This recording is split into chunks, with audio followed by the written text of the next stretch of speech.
देवघर नगरिया में एके गो मंदिरवा जिला हिलवले बा। देवघर नगरिया में एके गो मंदिरवा जिला हिलवले बा। जिला हिलवले बा। ओहू में शिव गुरु के शिव गुरु के स्थान जिला हिलवले बा। ओहू में शिव गुरु के स्थान जिला हिलवले बा। माथावा पर शोभे उनका बड़े बड़े जटवा, ओमे गंगा जी के धार। माथावा पर शोभे उनका बड़े बड़े जटवा, ओमे गंगा जी के धार। जिला हिलवले बा। जिला हिलवले बा।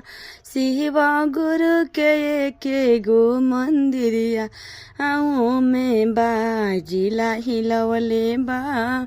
शिव गुरु के एके गो मंदिरिया में बा। जिला हिलवले बा। शिव गुरु के लीला पदू जिया के चनवा गले सरफ के हार। शिव गुरु के लीला पदू जिया के चनवा गले सरफ के हार। गले सरफ के हार। जिला हिलवले बा। जिला हिलवले बा।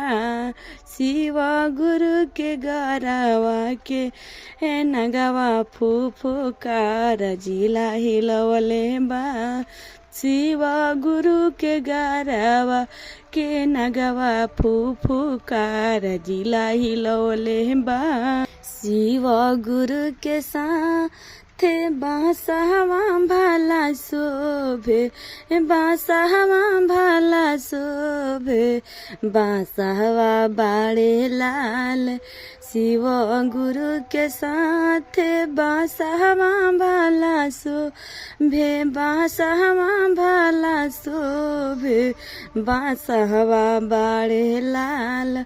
शिव गुरु के मंदिरिया बाड़े एक। जिला हिलवले बा। जिला हिलवले बा।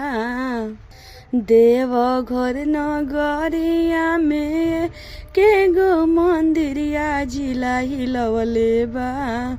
जिला हिलवले बा।